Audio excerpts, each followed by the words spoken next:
Good morning student, class 6। आज अपन SST में chapter 3 motion of earth था, उसमें अपन रोटेशन समझ चुके हैं यहाँ तक। आज अपन स्टार्ट करेंगे effect of inclination on the earth's axis. तो देखिए, अर्थ के एक्सिस पे अगर कुछ इंक्लाइनेशन होगा तो उस पर क्या इफेक्ट पड़ेगा।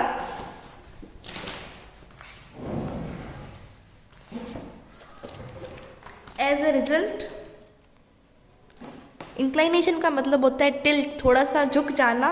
The circle of illumination, the circle divided the lightest part of the earth from the dark half is not from pole to pole, therefore the length of days and nights is not equal. देखिए, जैसे मान लीजिए ये अर्थ है, तो ये देखिए, अगर ये जो सर्कल ऑफ इल्यूमिनेशन होता है यहाँ से पोल तक होता है तो क्या होगा, दोनों इक्वल होता है। लेकिन ये पोल से पोल नहीं है, इसलिए यहाँ पे क्या होगा, ये दोनों पार्ट्स इक्वल नहीं है। इसके कारण जो क्या होगा, डे और नाइट पूरे साल इक्वल नहीं होंगे, कभी दिन बड़ा होगा तो कभी रात बड़ी होगी। If the axis of the earth would have been vertical to the plane of the earth's orbit, the sun rays would have fallen in the same manner all round at any particular place. Thus the length of days and nights would have been equal throughout the year. अगर देखिए, जो अर्थ की जो axis है वो अर्थ का जो plane है उसकी बिल्कुल वर्टिकल होती, मतलब ऐसे होती, तो जो क्या होगा, आपके पूरे साल डे और नाइट इक्वल होते अगर ऐसा होता तो। लेकिन देखिए क्या हो जाता है, but at the equator they are of the same duration as the sun rays fall vertical there in areas located away from the equator तक तो ये बात अप्लाई करती है। लेकिन जो कुछ एरियाज है जो इक्वेटर से अवे होते हैं, वहाँ पे क्या होता है, देखिए गर्मियों में वहाँ पे सनलाइट ज़्यादा पड़ती है विंटर डेज के कंपैरिजन। यहाँ पे जो इक्वेटर से अवे है एरियाज, उनके वहाँ क्या होता है, समर के सीजन सनलाइट ज़्यादा पड़ती है विंटर के कंपैरिजन में। द पोल्स अल्टरनेटली हैव, देखिए यहाँ तक तो ठीक है, जैसे ये इक्वेटर है, ये इक्वेटर से थोड़ा दूर, लेकिन अब ये पोल्स आ गए। पोल्स तक क्या है, सन की रेज इतनी नहीं पड़ पाती, तो पोल में पता है क्या होता है कि देखिए 6 महीने का दिन होगा, 6 महीने की रात होती है पोल्स के यहाँ। अब अपन पढ़ेंगे रिवॉल्यूशन ऑफ अर्थ। तो देखिए रिवॉल्यूशन क्या होता है, जैसे ये अपना सन है और ये है अर्थ, तो देखिए अर्थ अपनी एक्सिस पे तो ऑर्बिट पे तो रिवॉल्व करती है, जब अपनी एक्सिस पे ये सन के जब चारों ओर चक्कर लगाती है, रिवॉल्व करती है, उसे कहा जाता है, उस मूवमेंट को कहा जाता है revolution. The movement of the earth in its orbit around the sun in an anti clockwise direction. देखिए क्लॉकवाइज डायरेक्शन होगा ऐसे, अगर कोई ऐसे रोटेट करा, एंटी क्लॉकवाइज होगा ऐसे रोटेशन होता है। तो एंटी क्लॉकवाइज मतलब ऐसे रोटेट करती है एंटी क्लॉकवाइज डायरेक्शन में, उसे रिवॉल्यूशन कहा जाता है। The earth performs its rotation and revolutional simultaneously. Earth जो है रोटेशन और रिवॉल्यूशन दोनों साथ साथ में करता है। Orbit is the fixed path which the earth always follow while revolving around the sun. अब ऑर्बिट क्या है, वो रास्ता होता है जिससे जो क्या है, जैसे अपन घर जाते हैं, अपने घर जाने का एक रास्ता होता है, उसी तरह से जो अर्थ चक्कर लगाती है सन के चारों, उसका भी एक फिक्स रास्ता होता है, उस रास्ते को ऑर्बिट कहा जाता है। अब देखिए, the period taken by the earth to complete one revolution is 365 days. Earth को पूरे 365 डेज लगते हैं रिवॉल्यूशन करने में, 365 डेज एंड 6 आवर्स। ये जो टाइम क्या होता है, देखिए 365 डेज हो जाते हैं और 6 आवर्स होते हैं, ठीक है। अब कैलेंडर में क्या टाइम होता है, देखिए 365 days is known as calendar year. 365 को कहा जाता है कैलेंडर ईयर। देखिए 6 आवर्स होते हैं, लेकिन अपन अपनी कन्वीनियंस के लिए, सुविधा के लिए क्या करते हैं, सिर्फ 365 डेज करते हैं। अब पीछे कितने बच्चे, 6 आवर्स बच्चे, 6 आवर्स को अपन ने लिया नहीं, ठीक है, एक साल ही हो गया। फिर 365 डेज अगला साल हुआ, इसमें भी 6 आवर्स हुए, तो 6 आवर्स ये और बच गए, 6 और 6 कितने हो गए, 12। फिर तीसरा साल हुआ, तीसरे साल में भी 365 डेज अपन ने लिए 6 आवर्स को, छोड़ दिया। ये कितने हो गए 18 आवर्स। फिर चौथे साल में अपन ने क्या किया, first year, second year, third year, be fourth year. ठीक है, तो देखिए फोर्थ ईयर में 365 डेज और अपन अपनी कन्वीनियंस के 6 आवर्स अपन छोड़ देते हैं। अब देखिए ये 6 आवर्स, ये 6 आवर्स, ये 6 आवर्स, ये 6 आवर्स मिला के कितने हो गए 24 आवर्स हुए। और 24 आवर्स बराबर is equals to 1 day equals to 24 hours. तो देखिए एक दिन और क्या हो गया, बढ़ गया। तो अब कितने डेज हो गए 366।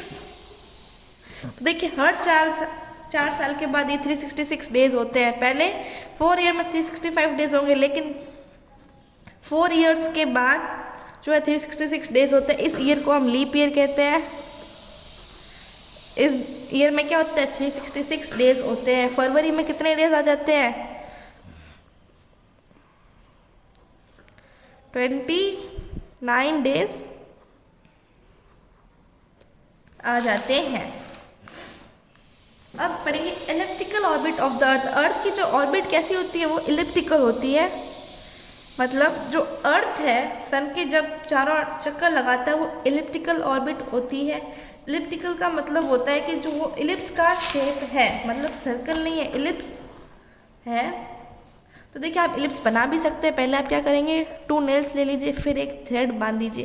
फिर आप क्या करोगे, थ्रेड को जैसे इसको यहाँ से बांधा, फिर थ्रेड को इस पिंस के चारों ओर घुमाइए, तो आपको जो शेप मिलेगा वो होगा इलिप्स का होगा। तो देखिए ये लीप ईयर का अपन समझ चुके हैं। Year having 360 days 6 days is called a leap year. तो ये भी मैंने आपको समझाया कि 366 डेज कैसे हुए होते हैं। तो 365 है, लेकिन 6 आवर्स को अपन छोड़ देते हैं अपनी कन्वीनियंस के लिए। इसलिए फिर क्या होगा, 4 साल के बाद वो 6 आवर्स ऐड होकर 24 आवर्स बना देते हैं। और 24 आवर्स का मतलब क्या होता है, एक 1 डे। तो 1 डे एक्स्ट्रा ऐड हो गया। तो फरवरी में कितने डेज आ जाएंगे उस टाइम, 29 डेज आ जाएंगे। अब है next topic, effects of revolution of the earth. Revolution के कारण अर्थ के ऊपर क्या इफेक्ट पड़ता है। Seasons are part of the year marked by temperature differences and particular day light hours and weather. तो देखिए अपने पूरे साल में अपन को कितने सीज़न जो है फेस अपन आते हैं, सीज़न चेंज होता रहता है। तो देखिए सीज़न भी कितने टाइप के होते हैं, 4 टाइप्स के होते हैं सीज़न होते हैं। तो देखिए सीज़न भी कैसे पता चलता है, जब टेम्परेचर डिफरेंस हो जाता है। टेम्परेचर डिफरेंस के कारण अपन को पता चलता है कि सीज़न चेंज हो रहा है। जैसे गर्मी है तो गर्मियों में क्या होगी, काफ़ी गर्मी लगेगी, तो टेम्परेचर ज़्यादा होगा। टेम्परेचर देखिए समर सीजन में क्या होता है,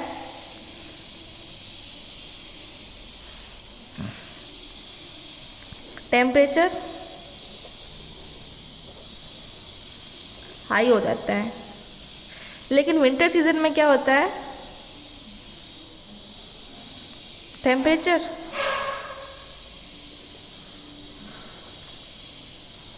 तो ये किसके कारण सीजन बनते हैं, टेम्परेचर डिफरेंसेस के कारण ही क्या हो रहा है, सीजन कॉज होते हैं। डिफरेंसेस इन टेम्परेचर, तो टेम्परेचर डिफरेंस के कारण सीजन बनते हैं। तो the revolution of the earth and the tilt or inclination of the earth's axis in the same direction throughout the year result in the change of the same season। तो देखिए जब कभी देखिए अर्थ, ये सन है,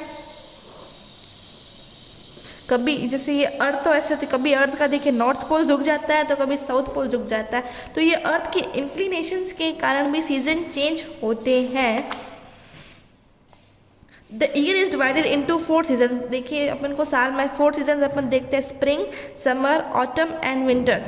seasons change due to change in the position of the earth around the sun. Season कैसे change होते हैं कि जो अर्थ की पोजीशन है वो चेंज हो जाती है due to change in the position of the earth around the sun. लेकिन मिड लैटिट्यूड्स होते हैं, वहाँ पे सीजन्स होते हैं, वहाँ पे 3 मंथ। देखिए जो मिड लैटिट्यूड होगा वो सीज़न क्या होगा, जैसे 4 सीज़न आते हैं तो हर सीज़न कितने 3 मंथ तक चलता है। लेकिन अगर अपन ट्रॉपिकल एरियाज़ की, सब ट्रॉपिकल एरियाज़ की बात करें तो वहाँ पे सिर्फ और सिर्फ 3 सीज़न ही देखे जाते हैं, वो है समर, विंटर और रेनी सीज़न।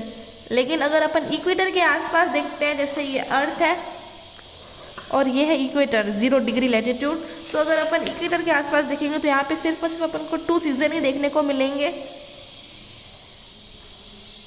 समर और विंटर। लेकिन जब अपन ये इक्वेटर अब अपन पोल्स के यहाँ देखेंगे, जैसे ये पोल्स है, पोल्स के यहाँ आपको देखिए 6 मंथ की समर होगी और 6 मंथ की विंटर होती है पोल्स के यहाँ। While winter is very cold, summer is not much. देखिए विंटर तो क्या होगी, काफ़ी ज़्यादा ठंडी होगी, बहुत ठंड पड़ेगी पोल्स में। लेकिन क्या होगी, समर भी इतनी ज़्यादा, अब गर्मियों का सीज़न होगा, मतलब ज़्यादा गर्मी पड़नी चाहिए ना यहाँ पे, लेकिन क्या है, गर्मियों में भी इतनी गर्मी नहीं पड़ती है, वहाँ पे भी क्या होगी, ठंडक होती है गर्मियों के सीज़न में भी, और विंटर में तो बहुत ज़्यादा ठंड होती है। तो ये था effect of revolution on the earth. Revolution के कारण क्या इफेक्ट पड़ता है, तो अपन ने देखा कि देखिए जैसे रिवॉल्यूशन, अगर अर्थ रिवॉल्यूशन कर रहा है तो अर्थ की पोजीशन क्या होती जाएगी, चेंज होती जाएगी। अर्थ का जो है सन के तरफ जो इंक्लिनेशन था, टिल्ट है, झुकाव है, वो भी चेंज हो जाता है। अर्थ की जैसे पोजीशन चेंज होगी तो इसके कारण क्या होगा, सीजन्स भी चेंज होंगे। अपन ने देखा कि मिड लैटिट्यूड्स में 4 सीजन्स होते हैं, हर सीज़न 3 मंथ चलता है, लेकिन इक्वेटर के पास में सिर्फ 2 सीज़न देखने को मिलते हैं। और अगर आप पोल्स के यहाँ देखोगे तो आपको 6 महीने की सर्दियाँ होती हैं, 6 महीने की गर्मियाँ होती हैं। यहाँ पे 2 सीज़न ही होते हैं, एक सीज़न 6 मंथ चलता है। अब पढ़ेंगे फिनोमेना ऑफ सीजन्स। सीजन्स कैसे कॉज होते हैं। As we have studied, the change of season is mainly due to rotation of the earth on its axis। देखिए अर्थ के रोटेशन के कारण, अपनी एक्सिस पे जो अर्थ रोटेशन करता है उसके कारण ही सीजन चेंज होते हैं। The revolution of the earth around the sun and the inclination, ये किसके कारण होता है, रोटेशन, रिवोल्यूशन और अर्थ की इंक्लिनेशन के कारण क्या हो गया, सीजन चेंज हो जाते हैं। The change in season is connected to solstices and equinoxes. देखिए जब सीजन में चेंज होता है, ये किससे कनेक्टेड है, सोल्स्टाइसिस और इक्विनॉक्सेस से कनेक्टेड है। सबसे पहले अपन पढ़ेंगे summer solstice for the northern hemisphere. Northern hemisphere के लिए जो समर सोल्स्टाइस होगी वो क्या होती है, तो देखिए ऑन 21 जून को क्या होता है, जो नॉर्दर्न हेमिस्फीयर है वो सन की तरफ झुक जाता है। ये सन है, ये नॉर्दर्न हेमिस्फीयर होता है, ये साउदर्न हेमिस्फीयर होता है, ठीक है। ये नॉर्दर्न हेमिस्फीयर होता है ना, ये सन की तरफ झुक जाता है, मतलब सन की तरफ झुक जाता है, ऐसे हो जाता है नॉर्दर्न हेमिस्फीयर। कब होता है, 21 जून को ये सन की तरफ झुक जाता है। The rays of the sun falling vertically on the tropic of Cancer. अब देखिए सन की तरफ ये झुक जाए, जो ट्रॉपिक ऑफ कैंसर है वहाँ पे सन की रेज डायरेक्टली पड़ रही है, वर्टिकली पड़ रही है, मतलब पड़ रही है। ट्रॉपिक ऑफ कैंसर पे सन की रेज वर्टिकली पड़ रही है। एज अ रिजल्ट देखिए अगर किसके ऊपर सन की रेज ज़्यादा पड़ेगी तो क्या होगा, वो उस एरिया में क्या होगी, ज़्यादा गर्मी होगी, उस एरिया को ज़्यादा हीट मिलेगी। The areas near the poles, देखिए अब एक ही जगह पे हीट आ रही है, तो देखिए जब पोल के आसपास के जो एरिया होंगे वहाँ पे क्या होगी, सन की रेज जो है तिरछी पड़ेगी, स्लैंट पड़ रही है, तो इससे क्या होगा, वहाँ पे हीट कम मिलेगी। As the North Pole is inclined toward the sun, North Pole क्या है, सन की तरफ झुका हुआ है। The region from the North Pole to the Arctic Circle, जो नॉर्थ पोल से लेके आर्कटिक सर्कल तक का जो एरिया है वो क्या होगा, उसको 24 आवर्स तक सनलाइट मिलेगी।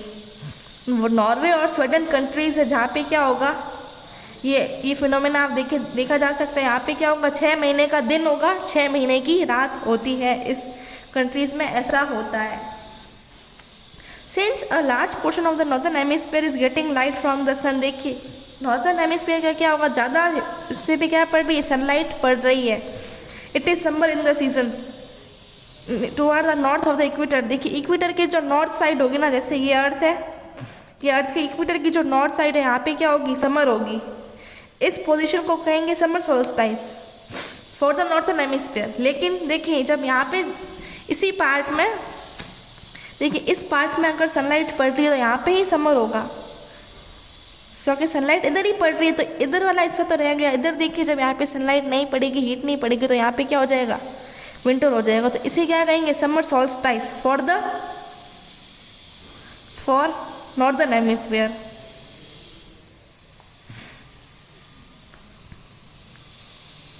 जब यहाँ पे होगी तो यहाँ पे इसे क्या बोलेंगे, विंटर सोल्स्टाइस फॉर सॉर्दर्न हेमिस्फीयर। यहाँ पे गर्मी पड़ेगी तो यहाँ पे सर्दी पड़ेगी। तो देखिए समर सॉल्स्टाइस नॉर्दर्न, तो अपन किसकी पढ़ रहे हैं, नॉर्थन हेमिस्फीयर क्या समर सॉल्स्टाइस के बारे में। तो देखिए यहाँ पे क्या होगा, द लॉन्गेस्ट डे लॉन्ग होगा और देखिए दिन बड़ा होगा, रातें छोटी होगी। यहाँ पे ये कब होता है, 21 जून में। आप देख सकते हैं कि जो दिन होता है काफ़ी बड़ा होता है, रात छोटी हो जाती है। 21 जून से ये हो जाता है। अब अपन क्या पढ़ेंगे, ये अपन पढ़ चुके हैं। देखिए अगर उस साइड में गर्मी पड़ रही है, जैसे ये नॉर्दर्न, जैसे देखिए ये सन है, ये नॉर्दर्न हेमिस्फीयर क्या हो गया, इस तरफ झुक गया, तो सन की रेस जो है वर्टिकली यहीं पे पड़ रही है, इस एरिया में पड़ नहीं रही है। तो देखिए इस एरियाज को हीट मिल रही है, तो गर्म हो गया। यहाँ पे हीट नहीं मिल रही है तो ये यहाँ ठंडा ही रहेगा। तो यहाँ पे क्या हो जाएगी, विंटर सॉल्स्टाइस होगी। जब यहाँ पे विंटर होगा तो सर्दियों में आप देख सकते हैं दिन छोटे होते हैं और रातें बड़ी होती है।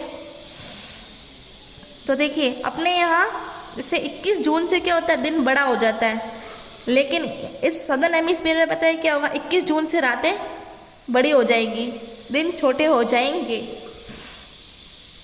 The region from the South Pole to the Antarctic Circle experiences complete darkness. लेकिन जो साउथ पोल के अंटार्कटिक सर्कल है वहाँ पे कंप्लीट डार्कनेस होगी, 24 आवर्स तक अंधेरा ही रहेगा वहाँ पे। अब अपन पढ़ेंगे winter solstice for the northern hemisphere. अब पढ़ेंगे नॉर्दर्न हेमिस्फीयर के लिए विंटर सोल्स्टाइस क्या होती है। तो देखिए 22 दिसंबर में क्या हो जाता है, the tropic of cancer receives direct rays of the sun. इस 22 दिसंबर को देखिए जो है, पहले नॉर्थ पोल झुका था, अब क्या हो जाएगा, साउथ पोल झुक जाएगा। देखिए यहाँ पे नॉर्थ पोल झुका था, अब ये साउथ पोल है, ये झुक जाएगा सन की तरफ। ये साउथ पोल है, साउथ पोल सन की तरफ झुक जाएगा। तो इस यहाँ पे क्या होगा, ये जो साउथ पार्ट है देखिए इस पार्ट में क्या होगी, सन की रेस पड़ेगी। तो अगर यहाँ पे सन की रेस पड़ेगी तो यहाँ पे गर्मी हो जाएगी, और इधर सन की रेस नहीं पड़ रही है, थोड़ी सी पड़ रही है, तिरछी पड़ रही है, तो यहाँ पे देखिए सर्दी हो जाएगी। तो इस साउदर्न हेमिस्फीयर में क्या हो जाएगा, समर सोल्स्टाइस, और नॉर्दर्न हेमिस्फीयर में विंटर सोल्स्टाइस हो जाएगी। तो देखिए यहाँ पे सर्दी पड़ रही है, तो यहाँ पे सर्दियों में आपको तो पता ही है दिन छोटे होते हैं, रातें बड़ी होती हैं। और गर्मियों में क्या होता है, दिन बड़े होते हैं, रातें छोटी होती है। तो यहाँ पे देखिए दिन बड़े होंगे, रात छोटी होगी, और यहाँ पे रात बड़ी होगी और दिन छोटे होंगे। तो ये कब से होता है, देखिए इस दिन क्या हो जाता है, the earth is farthest from the sun. Earth जो है सन से दूर हो जाता है सोल्स्टाइस पोजीशन में। कब कब, 21 जून और 22 दिसंबर से अर्थ जो है सन से थोड़ा दूर हो जाता है। अब पढ़ेंगे इक्विनॉक्सेस क्या होते हैं, इक्विनॉक्सेस कौन सी पोजीशन होती है। तो देखिए ऑन 21 मार्च एंड 23 सितंबर, 21 मार्च और 23 सितंबर को direct rays of the sun fall on the sun की डायरेक्ट रेज इक्वेटर पे आती है। एट दिस पोजीशन, इस दिन क्या होगा, नहीं नॉर्थ पोल झुका है सन की तरफ और नहीं साउथ पोल झुका है सन की तरफ, कोई नहीं झुका हुआ होता है। तो देखिए जब कोई झुका हुआ ही नहीं होगा तो सन की रेस क्या होगी, बराबर पड़ेगी। इतनी जितनी नॉर्थ पोल में पड़ रही है उतनी साउथ पोल में पड़ेगी। जैसे देखिए ये इक्वेटर होता है 0 डिग्री लैटिट्यूड, ये नॉर्थ पोल होता है, ये साउथ पोल होता है, ठीक है। तो देखिए कोई झुकाव नहीं होता तो सन की रेस सीधी पड़ेगी, जितनी यहाँ पे पड़ रही है उतनी की उतनी यहाँ पे पड़ेगी। तो देखिए इतना इक्वल डेज और equal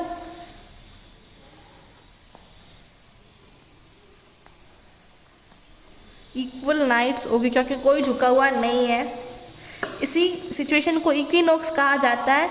there are 2 equinoxes, 2 equinoxes होती है। इसे एक को ऑटमनल इक्विनॉक्सेस, दूसरे को स्प्रिंग या फिर वर्नल इक्विनॉक्सेस कहा जाता है। ये कब होता है, देखिए ऑन 21 मार्च, 21 मार्च की बात है। It is spring in the northern hemisphere. जब देखिए 21 मार्च में नॉर्दर्न हेमिस्फीयर में स्प्रिंग होगी, तो देखिए साउदर्न हेमिस्फीयर में उस टाइम ऑटम होगा।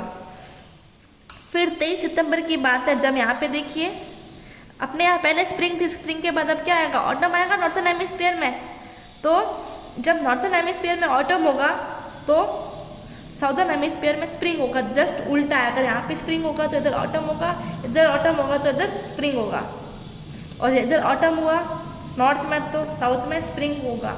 ये कब होता है, 21 मार्च को नॉर्थ हेमिस्फीयर में क्या होगा, ऑटम होगा, और साउथ हेमिस्फीयर में स्प्रिंग होगा, लेकिन 23 सितंबर को नॉर्थ में ऑटम हो जाएगा, साउथ में स्प्रिंग हो जाएगा। दोनों जस्ट एक दूसरे का अपोजिट है। From the position of 21 June को the day in the northern hemisphere begin to decrease. 21 जून से क्या हो जाता है, देखिए जो डे होते हैं ना 21 मार्च से लेकर 21 जून तक देखिए तो दिन बड़ा होगा, लेकिन जब क्या होगा फिर दिन क्या होता है, दिन में दिन छोटा होने लग जाता है और रातें बड़ी होने लग जाती है। 23 दिसंबर तक तो क्या हो जाता है, इट इज़ ऑटमनल इक्विनॉक्स। 23 सितंबर तक तो देखिए इक्विनॉक्स आ जाती है, ऑटम इक्विनॉक्स नॉर्थन हेमिस्फीयर में। जब क्या होगा, दिन और रात दोनों बराबर होंगे। और अगर देखिए इधर ऑटम नॉर्थ हेमिस्फीयर में ऑटम आई है तो साउथ हेमिस्फीयर में स्प्रिंग आ जाएगी। तो आपको पता चल ही गया होगा रोटेशन और रिवोल्यूशन के कारण क्या क्या इफेक्ट पड़ते हैं। तो सीजन में चेंजेस ये रोटेशन और रिवोल्यूशन के कारण ही होते हैं।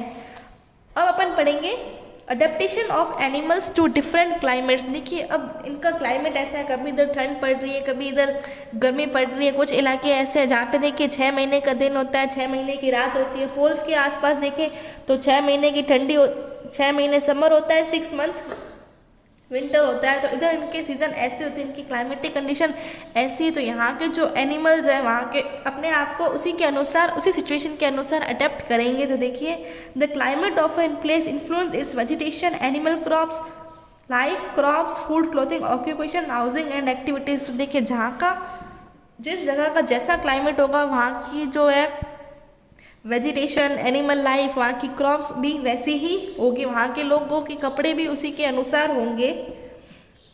जैसे आप ठंडे इलाकों में जाते हो तो आपको देखोगे कि वहाँ पे आपको स्वेटर पहनना पड़ता है, गर्मियों के सीज़न में भी आपको स्वेटर पहनना पड़ता है। वहाँ के लोगों का रहन सहन ऐसा होता है, उनका खाना जो उनकी फूड होता है वो भी अलग होता है, क्लोथिंग अलग होती है, और वहाँ के जो क्रॉप्स भी अलग ग्रो की जाती है। जैसे कश्मीरी एप्पल है जो कि सिर्फ कश्मीर में ही ग्रो करती है, क्योंकि कश्मीर में काफ़ी ज़्यादा उनको वो टेम्परेचर मिल पाता है जिनकी इन्हें रिक्वायरमेंट होती है।